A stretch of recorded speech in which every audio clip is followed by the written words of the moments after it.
Hello.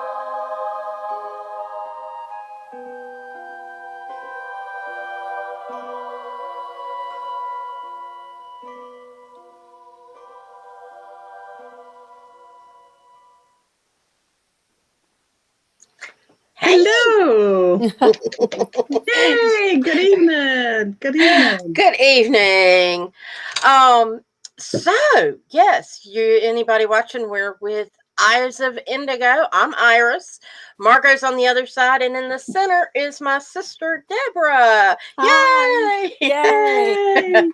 And so Margot, you want to do the introduction stuff with all the Where twos and how fours and Yeah. housekeeping? Absolutely. This is hi. I'm Margot. This is the end of eyes. That's really good. This is the end of all eyes. That sounds cryptic, doesn't it? A little more cryptic than I meant to be. This is the Eyes of Indigo podcast with Iris and Margot, and tonight's guest is Iris's sister Deborah. Hi. And yay! And welcome to our regulars that are coming back online. I'll talk for a minute and let people pop on. Not everybody can pop on right at 9:30. So we'd like to say welcome to the regulars that are returning. And we'd like to say greetings and welcome to any newcomers. Welcome. Hi. We are glad to have you. And we hope you enjoy the show with us tonight. Tonight we have a very, very, very special show. And it is the book launch of a new book that the author is our own Iris Carter on the other side. Yay! Wait a minute. There you go. We got you covered. Oh, that's sweet. Congratulations to Iris. She's got a new book. She's going to tell us more about it. She's going to tell you where you can get your own copy online and all that good stuff that happens before us. If you cannot join us, we are here weekly, every Wednesday night, 9:30. Hi, Jen Bradley. Yay! Hey, Jen. If you cannot join us weekly, we are also on back episodes can be seen on our Facebook page, on YouTube, on Iris Carter's YouTube, and iTunes and Spotify also have back issues of us. If you just Google or DuckDuckGo search Eyes of Indigo podcast, you will see all the resources you can use to find us and hook up and hear all the fun stuff. If you are a newcomer and you have no idea who the heck is Margot and Iris and what have they done to get here, go to the first episode. Go to the very first episode. We did a little bit of professional and personal biographical background. And you can learn about how we got to where we are. But today is a very special event, and we're celebrating a little bit. But we're also going to the reason Deborah is here in the middle is a part of the celebration. So I'm going to throw it over to Iris and let her start us off with the next piece. Okay. First off, I do want to explain, because we have people watching live on Facebook and people watching live on YouTube. And we see both conversations. And so if somebody comments, we try to read the comment, and I'll try to flash it up on the screen just so that everybody will see what we're talking about. Because if you're on YouTube and you're going, who said that? I don't see it in the conversation. We get it. Hey, Daryl. Hi, Daryl. Good to see you. Oh, y'all are so sweet. Oh, I love it when my buds are here. Here they come. Yay, yeah. Welcome. So the book, this is a author's version they sent to me. So it has the white line, it's not for resale. This was a sample copy that I got. Copy. Yeah. Yeah. But I can show. Come on, why aren't I showing? There it is. And let me make this. Come on. Oh, I hit it twice and didn't mean to. So the book is called The Care and Feeding of Ghosts and the Children Who See Them. Yeah. And I tell you, I went through so many titles trying to figure this one out. It was, at first it was, I guess my working title was There's No Such Thing as Ghosts. But that's kind of confusing for people. But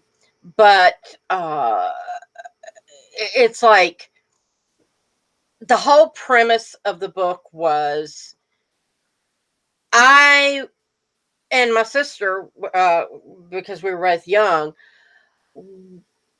was probably our main first paranormal experience was living in this haunted house. And we had moved there around 1966. And I'm going to say Deborah's 6 years older than I am. And so there's enough difference in our age where I might not have noticed some things that she, A 6-year-old may not notice what a 12-year-old would notice. Right. But I still have some very strong memories from that. And it's interesting, even as adults, when we talk about it, how many shared experiences and shared almost traumas, I guess I could say, from that. And we lived in the house for 3 years. And for about at least half of that time, we were aware of a ghost in the house. But then we also have learned along the way that both of our parents were somewhat psychic, my dad especially. And he didn't want to know what he could do. Some other psychic met him and said, "Oh, I could train you." And Dad's like, "No, don't want to know." La la la la la la la. And but Mom was very intuitive. If nothing else, she was very intuitive, and she would she helped Dad out at his work, and he would call. And he'd say, "If you can come down, I need your help." And she goes, "I know, I'm going out the door right now." And she was already dressed and ready. She just had a feeling that she needed to go. So those kinds of things would happen. But throughout our lives, things have happened. And so it's been an interesting progression of the things that we've noticed and experienced and that sort of thing. But the premise of the book is my experiences as a kid, what I went through, and having parents that kept saying, "Oh, there's nothing there. You're just seeing things." And thinking, what the hell do I do with that? And and knowing how, and I told my mom by the time we moved out of the house, I was about 10 years old. And I told her, I said, gave her the ultimatum, "Okay, what's in that house?" And she finally fessed up. And she said, "But we didn't want to tell you. We didn't want to scare you." I said, "Scare me? Not anymore than the ghost already did." I thought I was going crazy. "Oh, you're not crazy. You're not crazy." I was like, and so we, kind of going through that. And so I wanted, and then when my kids were growing up, and I would hear stories as a paranormal investigator and as just sharing ghost stories with other people. 2- and 3-year-old children often see things and start talking to imaginary friends. And sometimes they're just imaginary friends, and sometimes they're not. And so I thought, okay, I see it a lot. People need something that reassures them. I know people like ghost stories, so I put my own stories in as an example and kind of give you that flavor of, I'm sure it's a little scary, but I got through it. And this is what I did. And this is what I did for my kids. And this is what my sister did for her kids. And how, even as an adult, when things happen, how we handled it, practical advice, how you talk your children through it, whether you believe or not, you don't have to be a big believer. You can be somebody who's saying, "Oh, there's absolutely no such thing." Well, that's fine, but don't say that to your kids. get on their level and see what are they seeing. It might be the neighbor's cat out in the backyard or something. Who knows? But there's a way to figure it out. And if your kid believes, then there's a problem, and you want to keep them calm. Yeah. Before I get too far into this, though, I guess I should. I want to read. Can I read the dedication? Should I do that now, Margo? Absolutely. Because yeah. So let me put my glasses on. Ours had something to say. Yeah. To the real people. Yeah. Well, the dedication to my sister Deborah. Here's to the memories and experiences shared, the children we were, and the women we've become. Does that mean I have to buy a copy now? Yes, it does. Touche. Lovely, thank you. And Margo wrote a lovely foreword.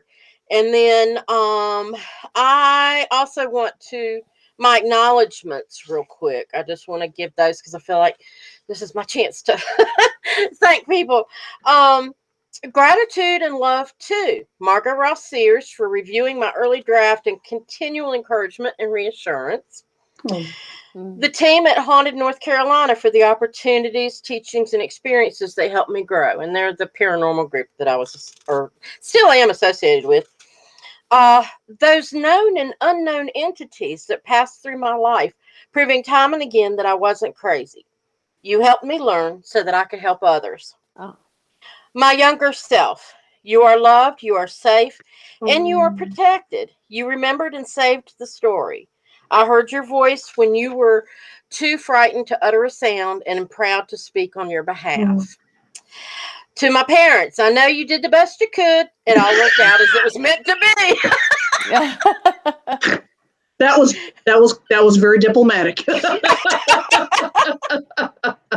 Oh wow, that's awesome. That's so real. Beautiful. And then I put my children, Elizabeth and Bryce, and their dad, Van. You challenge my beliefs, which keeps me authentic. And you ask for my help, which is authentication. Thank you for your patience and trust.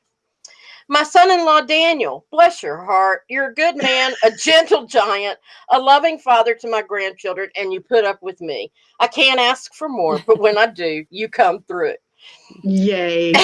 And then finally to Janet Hosmer, thank you for your support and help in getting this book into the hands of those that will benefit. And she was essentially, yes, this is self-published, but it's through her help of getting the publishing done.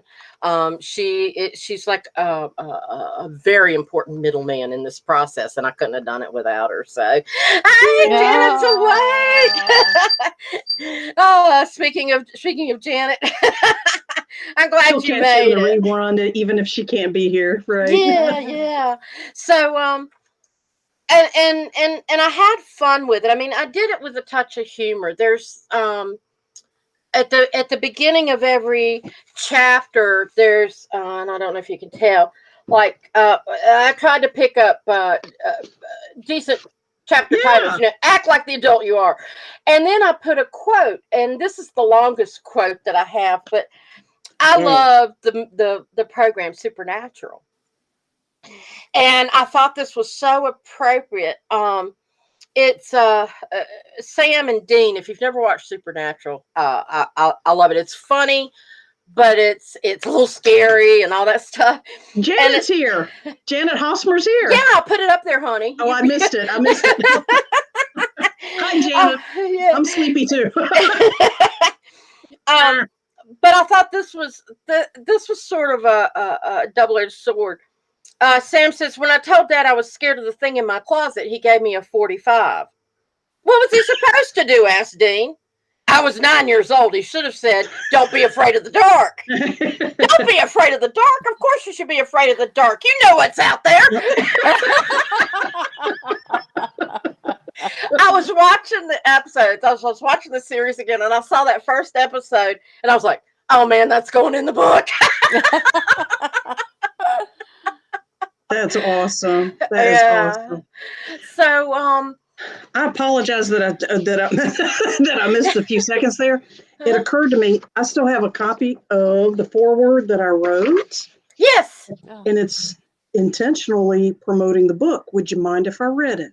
please do. That would be awesome. Absolutely, absolutely. I don't want to interrupt your flow. Were you shifting into something else immediately? Well, no, I mean, we're gonna. It was a good shifting time, so this is a good time to put that Oh, in. excellent, excellent. Also want to say, if anybody who's popped on that's come on, welcome. If you would like to leave a comment and or ask a question of either of these ladies and the magic ghosts that they know, this would be a good time to leave us your questions or comments as we go. So um, here we go. The foreword. Mediums, psychics, and seers, oh my. I am one, and I've met several hundreds of them in my careers as a self empowerment coach, spiritual leader, Reiki teacher, an author, and professional intuitive medium myself. Teachers, educators, and pedagogists, oh wow. By the hundreds, I've known them too. Me, my parents, their friends, my school years, my colleagues, and even my clients and students have all been teachers. We love to share some light on topics of fascination. And mommy's parents and daddy's OGs in my occupations of public and private teaching, a live-in nanny, special needs children's case manager. So I said that wrong. Special needs children's case manager. I said that right. Decades of indigo children's advocacy, step parent, church pastor, and a thriving wedding business. I've become a supplemental parent for many of thousands of people, but Iris is an active mom and grandma, and you bet I know a great parent when I see one. Yeah, but very rarely have I met another twofer of my kind, a spiritual oddbird who's instinctively keeps a foot. Instinctively, I should have rehearsed this. Who instinctively keeps a foot in the third dimension and 1 foot in the fifth dimensional awareness naturally. In other words, me and Iris share the unique combo of traits of down to earth, tech savvy, socially apt, professional wordsmith, while being abstract, psychic channeler, tree hugger, and mystic. Likewise, we share a random sense of humor. Perhaps you've seen us on our weekly talk show podcast.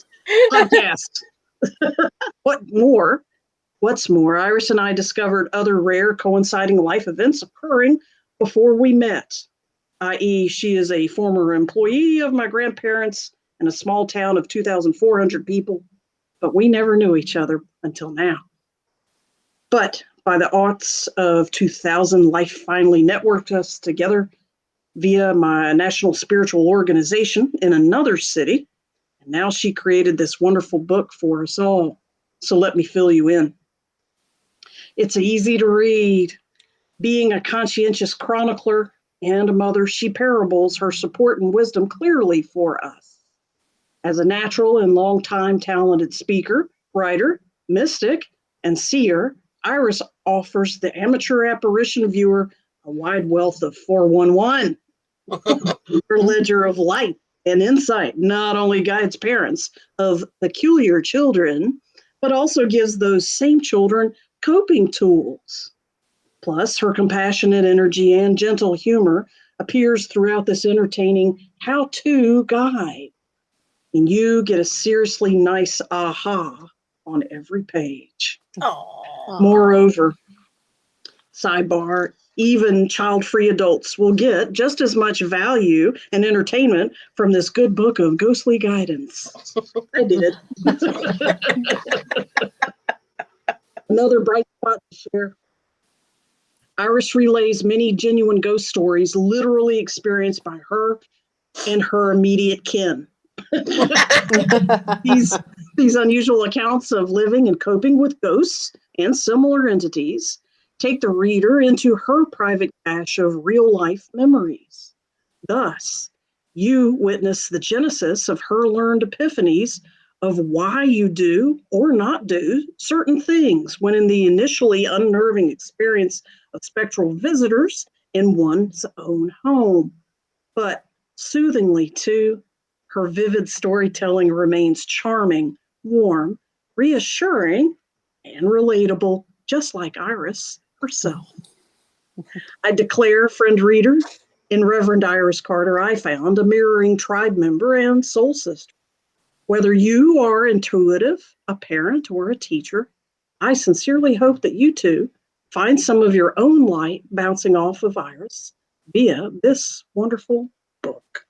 Oh, Oh, I know I've lovely. read it, but it's still, yeah, thank you. Cheers. Cheers. Oh, Deborah, raise yeah. a glass if you don't mind, ladies. Yes. Oh, To Iris and the friends among us, the love between us, and the book before us. oh, that's beautiful. Thank you. Yeah. Mhm. Poor Deborah's got to Absolutely. drink and blow at the same time. We'll drink, she'll blow, and then we'll switch. We'll tag team that. Yeah, so Iris, thank you for bringing this book into existence. It is well needed. Plenty of thank parents, and plenty of people who were formerly, ghost besotted themselves as children. Other people will benefit from this. Thank you for bringing it out here. And Deborah, thank you for being in that space with her Oh. and going down that crazy sleigh ride with her all those years and helping her bring it to, where we are now. Yeah, Yeah. Cheers, yeah. Oh, cheers, ladies. Cheers. Thank you. Cheers. Thank you. Gratitude and namaste. Namaste. So you guys have stories outside of the book. Yeah. Where do you want to go next? Well, I want to bring some of Deborah's experiences in, because you can read my stuff in the book, but I guess basically just because, so people know, when we moved into the house, I was about 6, Deborah was about 12, and it was in an historic neighborhood in Greensboro, and Mom and Dad were renting the house at the time. And then a few years later, once Dad was a manager of a drugstore and he got his own store, we moved across town into a brand new house, and that was supposed to make everything better. yeah. But New set of ghosts. Right. yeah, all right. But we there were, each of us and our family had different experiences, and once we moved out of the house and our parents would talk more, we found out more about some of the things that they experienced and what each other experienced. In the book, I talk about primarily my stuff as far as in the house, but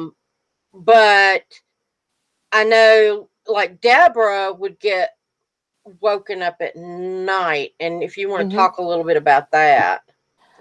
So it was really weird. It would, at the same time, I had one of the first digital clocks, and I would go to sleep. Everything would be fine. And then I would wake up, and I don't remember the time, but say it was 3:11. And I would wake up and I would think, okay, I'm going to go back to sleep. And I would be on my right side and I could hear breathing behind me, deep breathing, like the old phone calls you would get. You don't get those anymore. Heavy breathers. Yeah. And I would just hold my breath. Nope, it's not me. It's not me. And I would flip over to my left side and the breathing would go behind me. I could audibly hear it was behind me. And it was just so obnoxious. And something's in the room with you. Sometimes I would peep and I would see a shadow at the foot of my bed. But my main method of coping, because things had been happening in the house and our parents would deny it. And to be honest with you, every campfire story you ever heard, every movie you ever saw, except for Casper the Ghost, you assumed that they were always malevolent entities. This is what had been Hollywood. sold. Hollywood. That what Hollywood else sold is us. it? Yes. Right. You know, monsters under the bed. And so you're terrified. And I would put the covers, I would just hide under them. And then I would feel on my shoulder a poke. And it was not pleasant. And then I would just turn on the light. And and this would happen one night. The next night at 3:11 or whatever time it was, I'm using 3:11. The same scenario would happen over. And it would go that way for a few nights. And then maybe at 4:11, I would get woken up. It would adjust, or 2:11 for several nights. There was something about the minute of the hour that I was woken up. And I told Mom, I said, there's something breathing in my room. Well, maybe it's you. Maybe it's your nasal cavity. And when you hold your breath, you just... You got an echo in your nasal cavity. Yeah.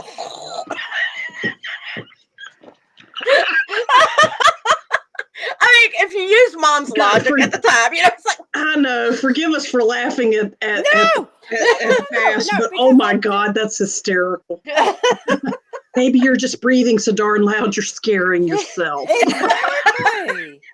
Oh my God. See, other things had been happening. Mom didn't know. She didn't know what to say. She did not know. You know, she didn't know what to say. You're scared. I get where they were coming from because they were afraid to freak us out. Now I do. And they were freaked out too. Yeah. But you feel so isolated. You feel so alone that you're having to deal with something you have no idea. No frame of reference. Yeah. And it can't be anything but bad, right? It just has according to be, to the television, right? It has to be something that's come to eat my flesh, or you know, I mean, whatever other thing, or well, regardless of the fact that it's been there for days and days and it hasn't done it yet. Well, we don't think that way now. No, we don't. When we're children and terrified, we think it's a lead up. Right. Well, and then did you notice too, Deborah, that Mom and Dad, Mom especially, Dad would just kind of, he wouldn't say there wasn't anything, but he wouldn't say there was. Right. You know, oh, well, it'll be all right. You'll be okay, you know. But at the same time that we were told, oh, it's got to be something else, and here's another reason for it. Don't tell anybody. Yes, that. Well, and I was instructed not to tell you because I might scare you. And I was already waking up in the middle of the night terrified and yelling, you know? Yeah. Yeah. And I told Iris about this. It was a cute incident. I was in the bedroom where my mom had her sewing room. And I had talked to her and I turned on my heel to go into the hallway. Wait a minute, Deborah. Wait just a second. I want to explain. For a while, when we first moved in the house, there's a description in the book. Okay, when you came up the stairs to the second floor, my bedroom was just across from the stairway. Deborah's was to the left, and my parents' was to the right. So she could see straight to my parents' rooms, right? Mm-hmm. Well, when we first moved into the house, Deborah and I shared a room. So we were at one end of the hall, my parents were at the other end. And Mom had a sewing room where what became my bedroom later. Okay, I'm sorry. No, that's perfect. I mean, I just assume everyone's wearing their tinfoil hats and knows where I'm going with this. So, I bring down my antennas for the sake of national broadcast. But they're still working. Yeah, mine cause interference sometimes. So I turn on my heel and I hear it first. I hear skittering and I see this dog run from my bedroom, a little fluffy dog, down the hall, pink tongue, joy, and just into my parents' room where it disappeared. What color was it? It was white. Okay. and it was cute. I could hear the nails on the floor, and I had to hold on to the door frame to keep from stepping on it. And we didn't own a dog, and it was like, whoa. And I remember I turned around to say to Mom, did you see that? And I went, did you? Oh, never mind. And wasn't worth the effort. Yes. But that was the only time I saw an animal. Okay.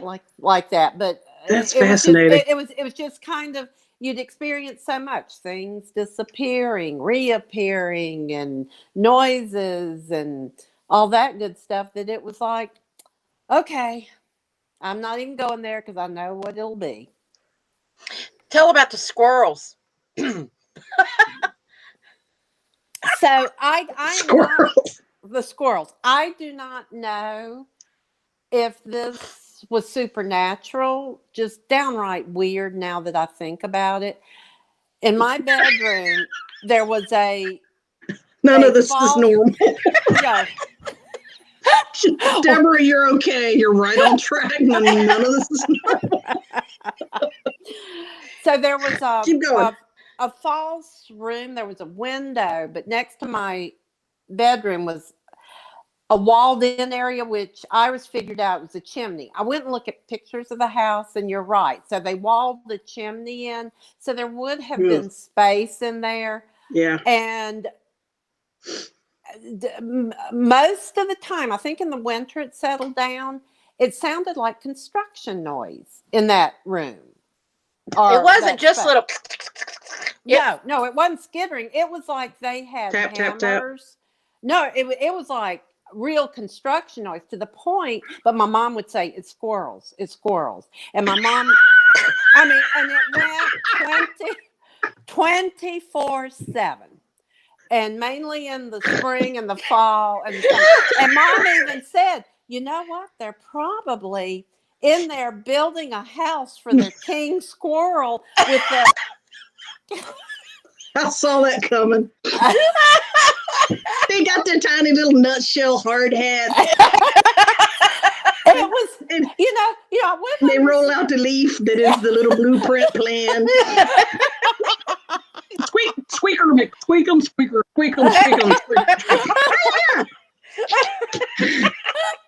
squeak, squeaker, squeaking. I mean, if you've been putting siding on, it was that loud, 24/7.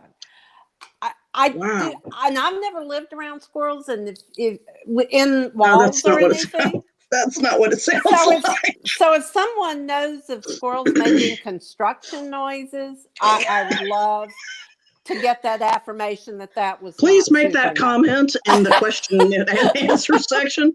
If you've heard of the Village People in squirrel size building on the inside your house. They use skill tools or Snap-on or Husqvarna or something cool like that. Yeah. Oh, I mean, oh my God. And I had a friend come visit. Spend the night or whatever, and she's hearing all this. And her first thoughts, which kind of creeped me out, she said, I read a story. I told her, squirrels. It's squirrels. Don't you have squirrels? We have squirrels. Everybody has squirrels. What else are you going to say when you're 12? Of course. I thought everybody had squirrels. And she said, well, you've got that fake room with the window. And she said, I read a story one time about people that were losing things. And then they opened up that fake room and all their stuff was there. Money and hairbrushes and stuff. And I thought, that's where my stuff's going. The squirrels are taking them. Kleptomaniac squirrels. So she put that in my idea. That they had to furnish the house that they were building. Yeah, they do. Guys, if ghostly construction was going on, which I think is where we're going here, my question is did a bunch of construction workers die at that site? I don't think. Was there an accident that 2 or 3? Not that we're aware of. I haven't heard or seen. That a couple of carpenters, a saw and a hammer. I mean, because you can have industrial accidents and workers can die. They can fall from the roof, That's true. or I know. fall from the second floor through to the basement, or drop shit on each other, or whatever, or electrocute each other. Sounds like a lot of fun. These are and all of these houses in this particular neighborhood were like craftsman houses, right? Have I got the Yeah. And make sure I got the genre or whatever you call them, the style correct, and very close together. And even if somebody fell, they weren't falling from that. If somebody was on the roof and fell, it wasn't that far of a fall. You can die. You can die from the falls coming from standing up on your own feet. Well, that's true. You can fall. Yeah, you can. It just depends on what your neck and your back, what angle you got hit, or what was dropped on your head. True. Can also make a difference. Kelly Brown has a comment. She said raccoons could have been in the fireplace. The only thing is, we used our fireplace, and so the fireplace downstairs was functional, and when it went up, it goes all the way up on the outside. Yeah. And what they did, from doing research, and then Deborah said she looked at the pictures too. What I think is the fireplace was visible originally in the bedroom. Not that there was an extra fireplace there, but the chimney wall was visible. And so they just covered that whole side wall because there was a window there that is on the outside of the house, but inside the room you never saw it. So it looks like they walled it all up. Yeah. So there might be 6 inches of space or something. Mm-hmm. Yeah. That's a weird architectural decision to make. Yeah. To wipe out a window just for yikes. That makes you wonder what the hell is behind that wall that they did that. I'm glad I didn't think of that while I lived there. Yeah, me too. That sounds extravagant and extreme. Yeah. Crap, y'all. What was actually hiding in those walls? It could have been somebody that their occupation was construction and they might have died somewhere else. And this was an opportunity to hide the body. Oh. Mm-hmm. You know, to understand the dark side, you got to kind of think like them. Sometimes. But yeah, that could have been somebody that was their occupation. Wow. Or it could have been very talented squirrels with power tools.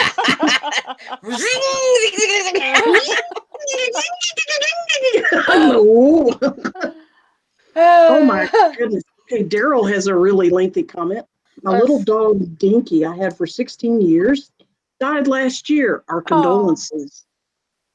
The next night, after I settled in bed alone, I felt something come into my bed and lay down in the bend in the back of my legs. This is exactly the same position Dinky would sleep with me. I felt it was his way of coming to me to console me and to give me peace that he was all right. Yeah, damn straight, Daryl. That's exactly what happened. Dinky needed you one more time, and he knew that you needed him. That is so sweet. Yeah. Oh. And I think Kelly asked if we researched the deed. I did some research to double check the names of the guy who owned the house while we were living there. And then I also saw who was living there now. And I did reach out to them just to see if I could find out. But, kind of just said, we used to live in that house and I'd love to talk to you about it. But never heard back from him. Yeah. So, but I don't know that the deed would necessarily show if, somebody died there. It would be it would give you names. It would give you names of who to contact and their descendants and so on more than anything. Yeah. But I was going to say, to hear about ghost stories and stuff like that, you would probably have to go into like the newspapers. Yeah. Or the church, or the social newsletters of the time. Like something like that. Let's see what happened. That would take a long time. Yeah, that kind of microfiche would take a long time. Yeah. But it'd be real interesting to see what happened to that fake wall. Yeah. Yeah. And pull it open and pull it Right. even more interesting. Yeah. Um, What else? Deborah, you were talking about stuff disappearing, and we had things. And this isn't in the book, but well, there's some things moving and stuff in the book, yes. But this particular story, like we would come in from school, and in fact, I can show a picture. Wait a minute, trying to get it to move over. This picture is me, and yes, that is a head on the floor. But Doll head. The doll head. Be specific. it's a doll head. But this is the house that was haunted, and that table was our like that's the table I'd use a lot of times for my homework and stuff. And so I would put, I have my little book bag there, and papers spread out or whatever. And sometimes I think Deborah would work with me there, or she might have a book there or something like that. But we would, a lot of times, parents would say before you go to bed, be sure to straighten up everything and get packed up for tomorrow so you'll be ready in the morning. Yeah. Oh, it's late. It's time to go to bed. Phew, off we go, and not get it done. The next morning, come down, everything be packed up and stacked up very neatly, or repacked in my book. I'd be ready to go. And mom and dad would just kind of look like, we didn't do that, and they admitted later, no, we never did that. That was this woman the ghost, Yeah, you guys had shoemaker elves. Yeah, those squirrels would finish working and come in. Get housekeeper squirrels. Yeah. Interesting. Nanny squirrels. And Wow, that's cool. Yeah, but things would get moved around, and Deborah just mentioned, how stuff would disappear. You ought to tell the story about the library book.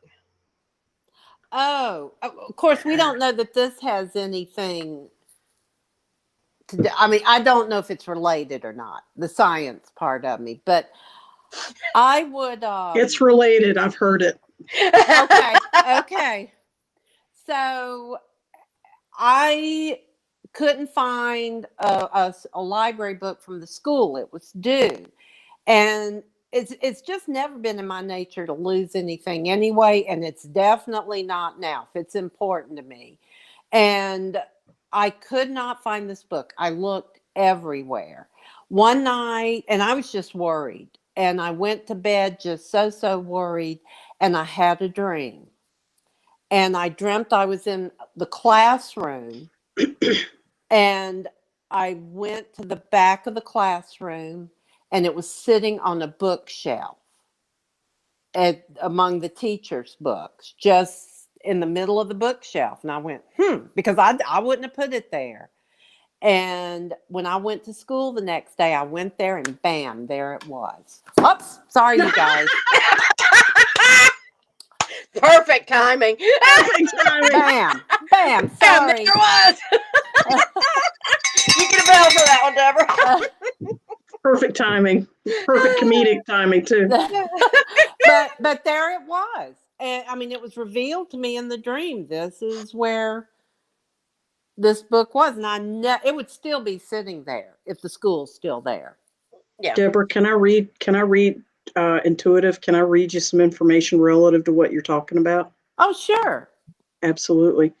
The way it has to do with how does this relate to what we're talking about? You just now asked that question. What this awareness is, what the story illustrates, is you and how intuitive you are, and what kind of skill set you intuitively, subconsciously, automatically, naturally have, just like your dad. Now, how does that tie into what we're talking about? People who do not use their intuition, they are not predisposed to it, they claim to never have experiences and so on. This kind of shit doesn't happen to them. Just to be really, really blunt, okay? This stuff doesn't happen to them. People who can hear and see beyond the veil, be it while you're sleeping, while you are trying to go to sleep, while you are distracted in the moment, walking through the house and a damn ghost dog comes running through. Keys disappear and all that happy stuff. That happens to people who are truly aware of the other side. And this is a good story that illustrates that you too are definitely your father's child. Yeah. Yeah. Namaste. And that's how it ties in. Yeah. The light only comes to people who seek the light. Boom. Yeah. And you automatically do. Yeah. So, yeah. Kelly commented that she mentioned that she recalled telling me that the keys had a place and was, yes, and that story is in the book, so I'm going to give it with a little brevity just to let people know. There was a story where we had all been shopping, my sister, my grandmother, my mom, and I, and we came in. Mom made it clear, look, I'm putting my keys up here on the shelf right as she came in the door.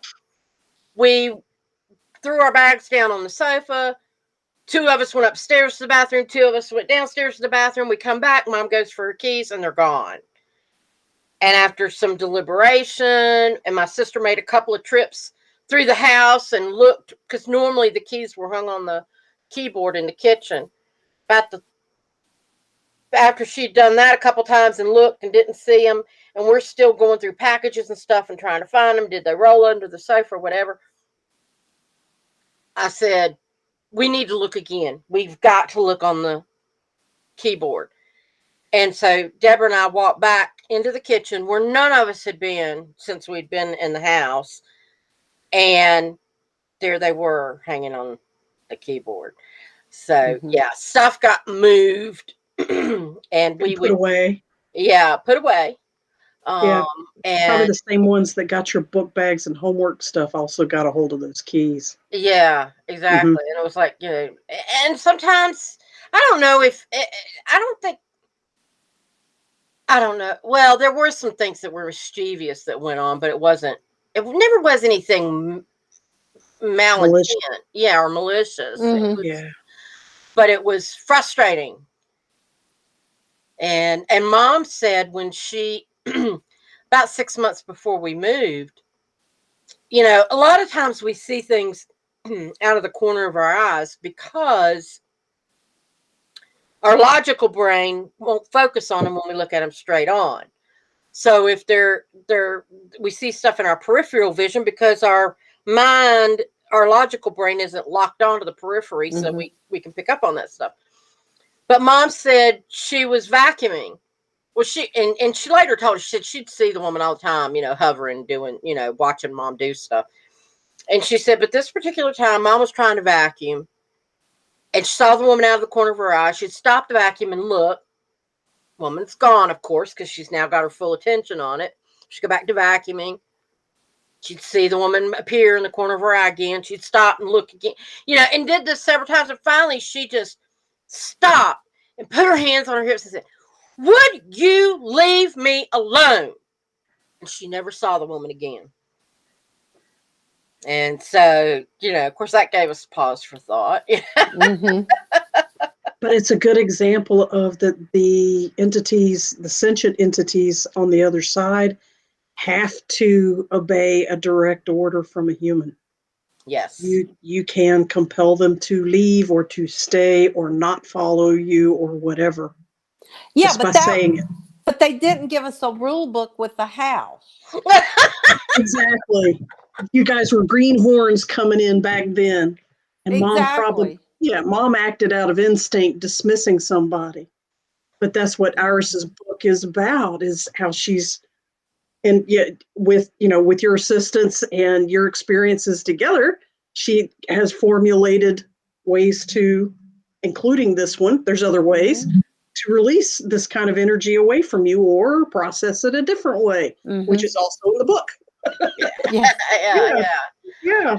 Yeah. And cool. Sadly, I was telling Iris this, there's a couple of things that I've carried through my adult life from these experiences. I cannot go to sleep unless I have covers. And I don't mean just a sheet. It can be 90 degrees out. I have to have the quilt, the blanket. So I feel like I've got a force field against booger bears.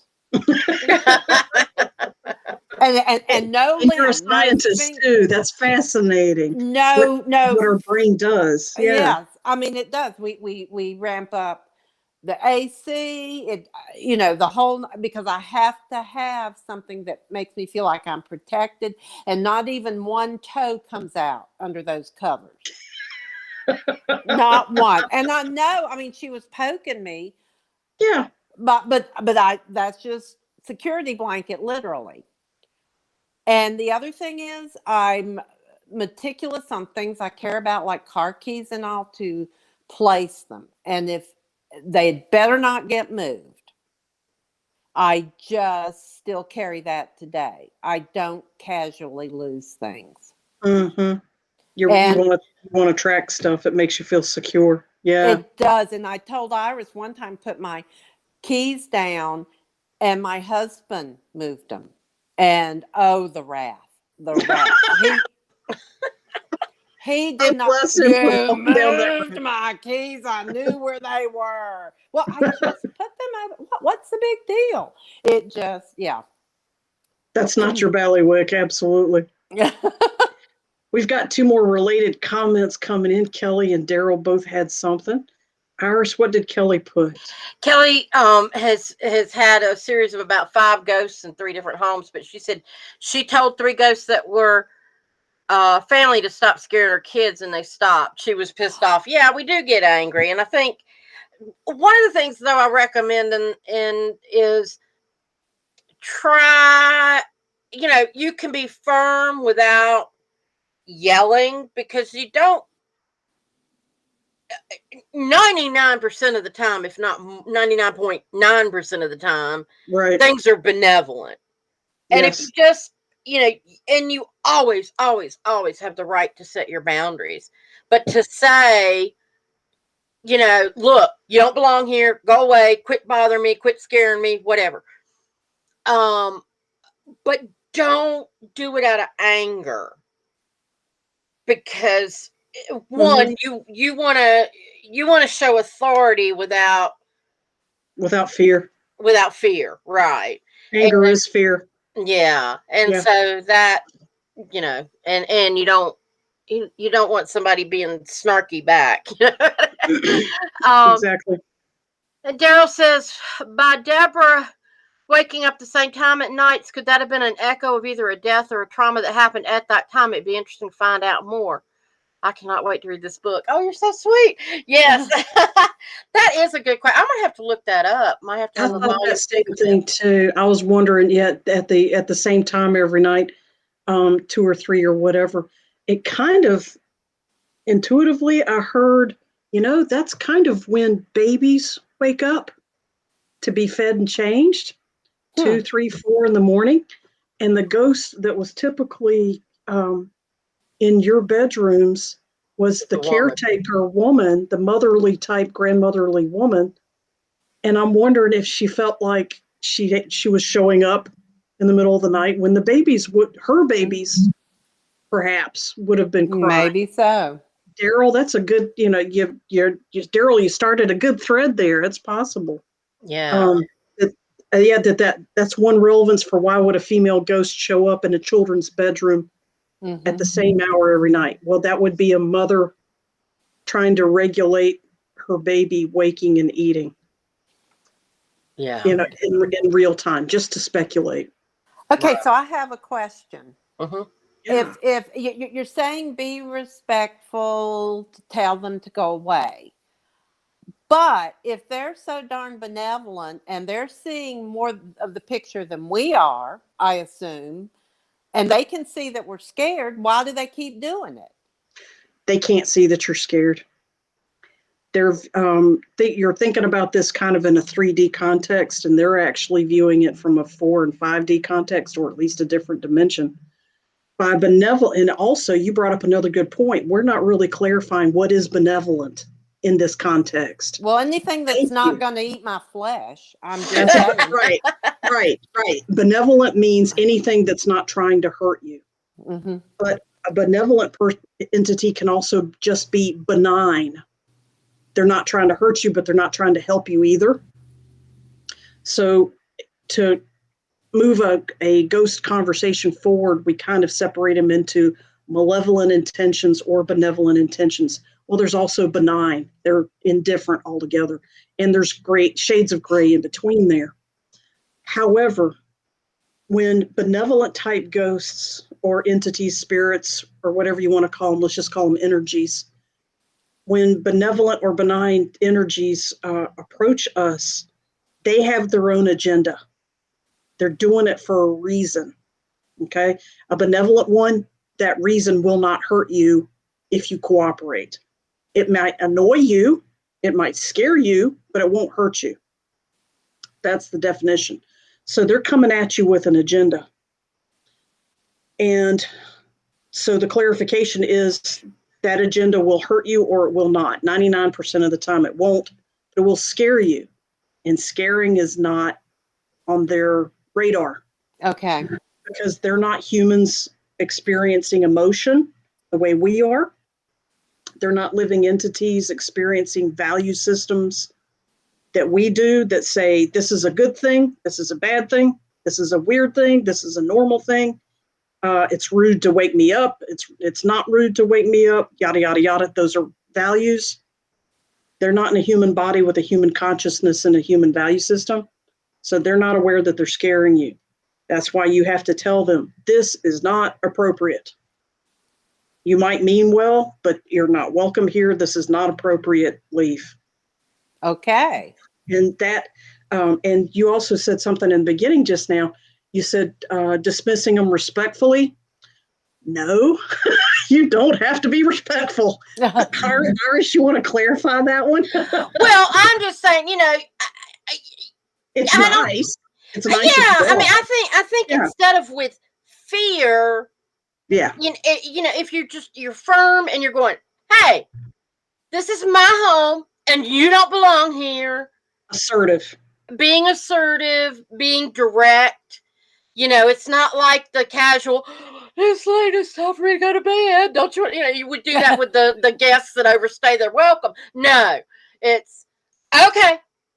Don't know who you are, why you're here, but you do not belong here. Because I said so. Because I said so. This is my home. Maybe it used to be your home, but it's my home now. And just go on. Get on out of here. And like when I was married to Van, his dad, we had a number of times where his dad would make appearances over the years. And we just had to flat out say, Everett, we love you. We appreciate you looking in on us. But enough. I understand, Grandpappy. Yeah. If you want to look in on the kids, that's fine. But nobody has to know you're here. We don't need your announcements. and it worked. It worked. Very cool. Yeah. Iris, can you see Kelly's question? Yeah, Margot, why would they lose their emotions because they perished? No. They, from what I can tell, entities like the ones that we're talking about that was in Deborah's and Iris's childhood home. Okay, I'm not talking about all entities, but the type of house ghosts that typically are there, which is what was at their house. What was y'all's last name back then? Carter. Mm-hmm. Okay. All right. I didn't know if that was. Yeah. I didn't, that was in the Carter's house back in the day. Typically, if those ghosts had a human past, now they are ghosts, they are not humans. They don't take human affectation, they don't take all human affectations with them into their ghostly state. Only some of them, such as they can kind of look like it with a face and the clothes and kind of show a gender or a hairstyle or something like that. but they don't take over every single bit of human aspect, because emotions are like carrying around a nuclear reactor. Not every entity can handle that much power. Humans are not aware. I take that back. I'm learning to live with caveats. Most humans are not aware of how incredibly powerful we are just with our emotions. For example, have you ever had somebody listening and smiling and suddenly go off and start laughing and screaming in your face, Mhm. and you didn't see it coming? Or you're sitting at another table and somebody behind you starts screaming with laughter? Have you ever noticed your tendency is to do that? Yeah. Because there's a huge energy wave coming at you. Or when somebody screams at you, does it not feel like hot air, hot lava, hot electricity is coming at you when somebody's and screaming at you, even if you watch them scream at someone else? Or walk into a room and say you could cut the tension with a With a knife. knife. Mhm. Yeah, people have heavy thoughts in that room. Or a room that's lit up with happy people. You come in and suddenly you're high too. And all you did was walk in the room full of happy people. All right. Emotions are extremely powerful. And it looks like based on evidence, evidentiarily, I guess, making up words as I go here. Hey. Evidentiarily, due to evidence, they can't carry that kind of power with them. They're not trying to. Now, having said that, even though they don't carry human emotions to the other side with them, they do have feelings, but nothing like human feelings. It's a totally different experience. It's a totally different dynamic.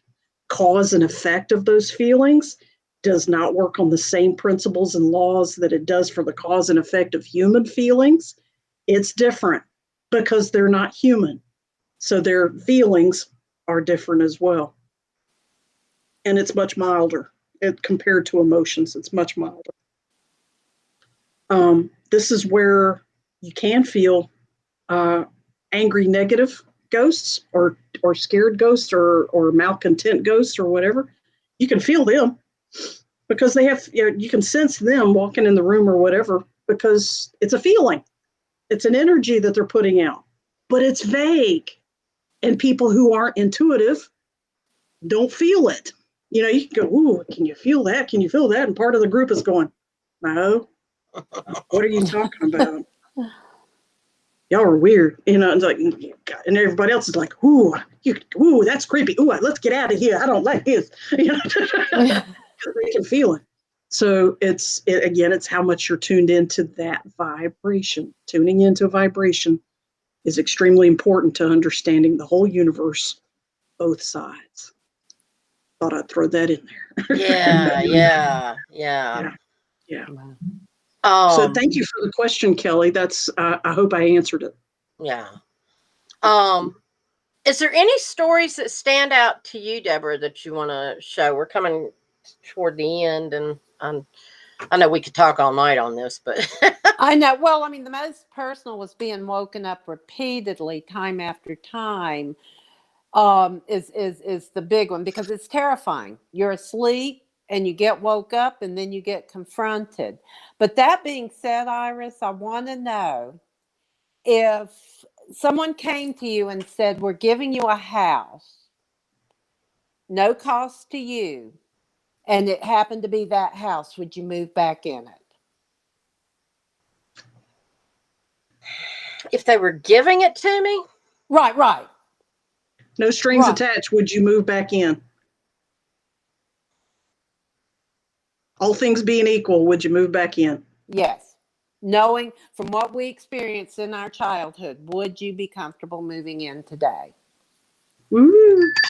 oh, that's a good question. Yeah, because it's like I've often thought, oh, I'd move into any house. It wouldn't, like when those questions come up, people show a picture on social media and go, "Ooh, would you move?" Oh, yeah, sure. But that house,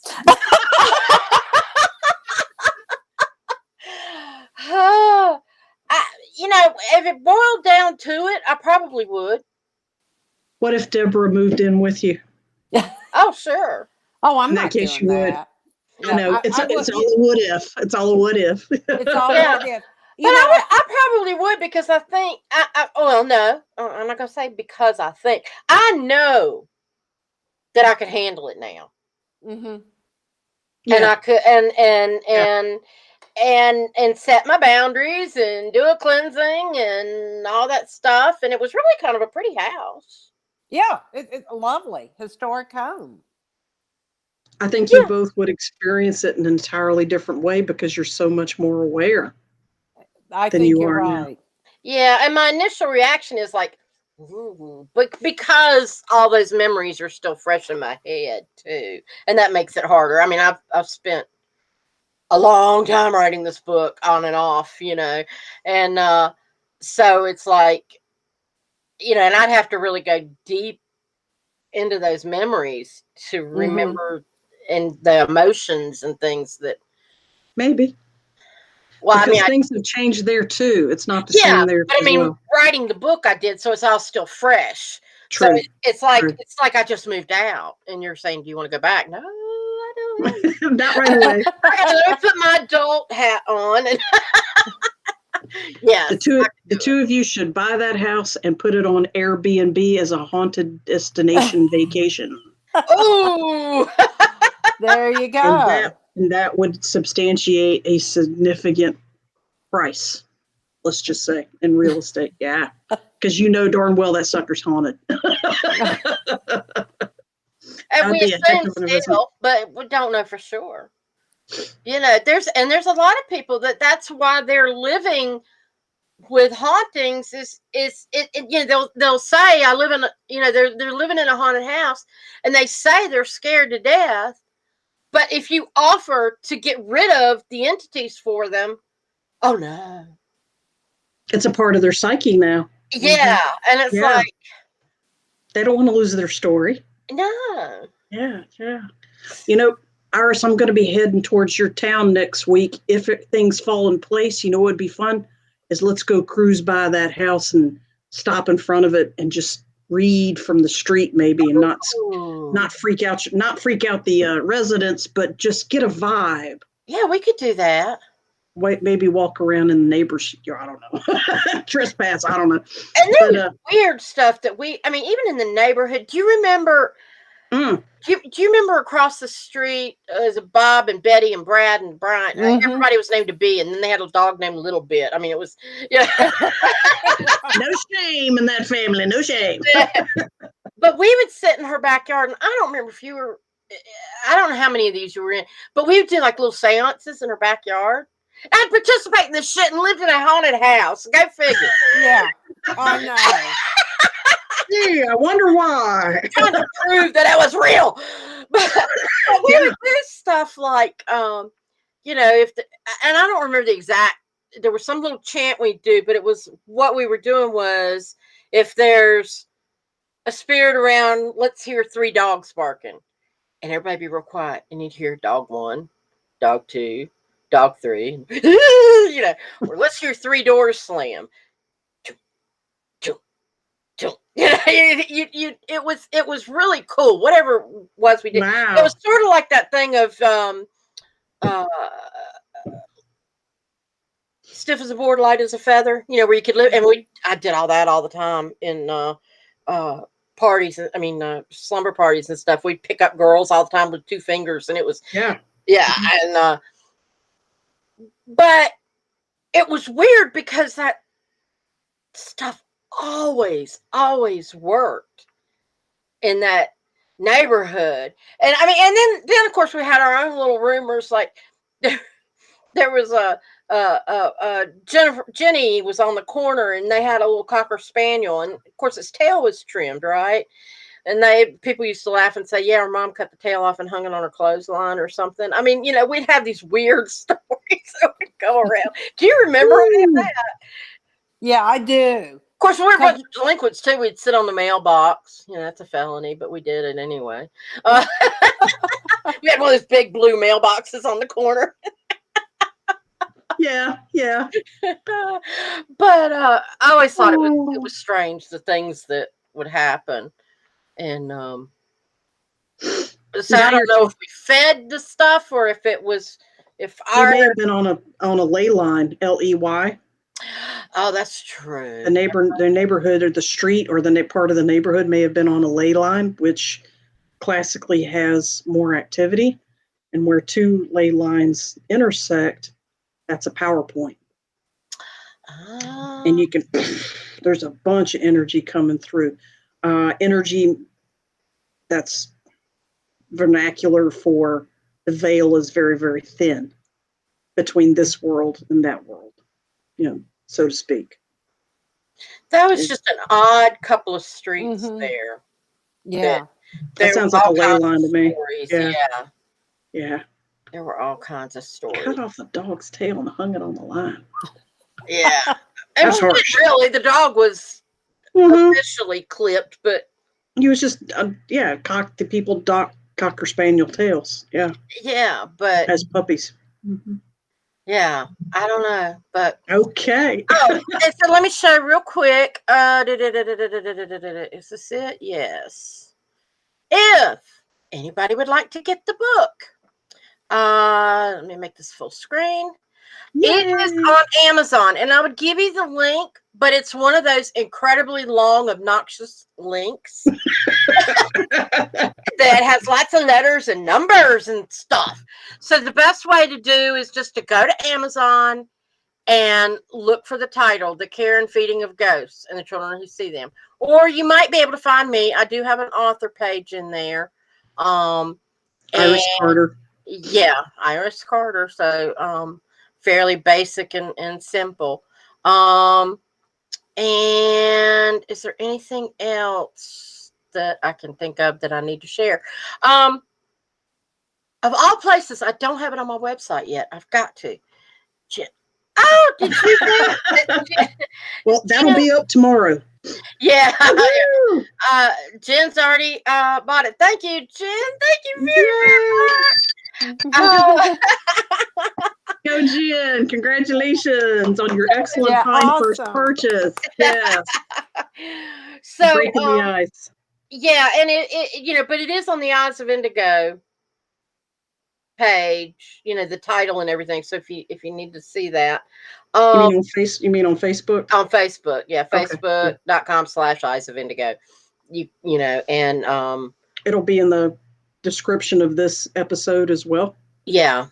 Down below, kind of thing. Yeah. And so if y'all will help me by spreading the news, and I just got to get people to recognize that. I'd like to think it's a helpful book. It's not a vanity book. I'm trying to help. Book. Yeah, it's a how-to manual as well as entertaining. Yeah. By far. Maybe someday it'll generate a volume 2. Yeah. Like I'm already making notes. And I'm sure Deborah can fill in more gaps. Yeah. Yes. Yeah, a 12-year-old experience compared to a 6 years younger. Yeah. You were there 3 years. Deborah, you were there till you were 15? Yeah. 14? Okay. Yeah. She was there until she went through 9th grade. Yeah, through. That's 15. Yeah. Yeah. Yeah. Through 9th through 10th. Through junior high / middle school. Oh, you're right. Through 10th. Oh, she was there through 10th grade. Because that was when high school was only 3 years. Yeah. And we went to a school that was 1st through 9th grade. It was 1st through 9th grade. Small enough school. Yeah. Yeah. And so she went to the 10th grade, and then we moved across town and she went to a different school. Oh, that'd be neat. Daryl gave you one more kudo. I am buying mine tonight and would like to mail it to you to autograph if you don't mind. Oh, I would love to. Yes. Go, Daryl. That's sweet. Thank you. Yes, I will do that. Of course, we still got to get together, Daryl. We haven't seen each other in so long, so waiting for things to calm down. Daryl, bring it yourself and have a coffee. Have a coffee with the author and get it autographed. Of course, Daryl's in South Carolina, so bless his heart. It's. I know I should drive through because I've got to go see Janet sometime. I'll drive get Daryl to meet you halfway somewhere. Yeah. Mhm. But either way, if you want to get it and read it, and then next, we'll work out something to meet up, we'll do that. I will make a concerted effort. Yeah. Deborah, it's been awesome having you with us tonight. Thank you. My pleasure. Yes. Thank you. My best. And I hope we get to do this again. Yes. This would Thank be y'all fun. so much for everything, and I You're very appreciate it. welcome. And thank You're you to welcome. all the people that tuned in. We greatly appreciate it. And all the comments and questions were very appreciated. Yes, definitely. So, hope you enjoy the book, and I look forward to hearing feedback on that from people. So, until next week, y'all, Good night. Namaste. Good night. Namaste. Bye, guys. Thank you for joining The Eyes of Indigo with Iris Carter and Margot Ross Sears. Music is Arcadia by Kevin MacLeod of Incomptech.com, licensed under Creative Commons. Visit our Facebook page for broadcast details, www.facebook.com/Eyes of Indigo. Show is copyrighted 2021.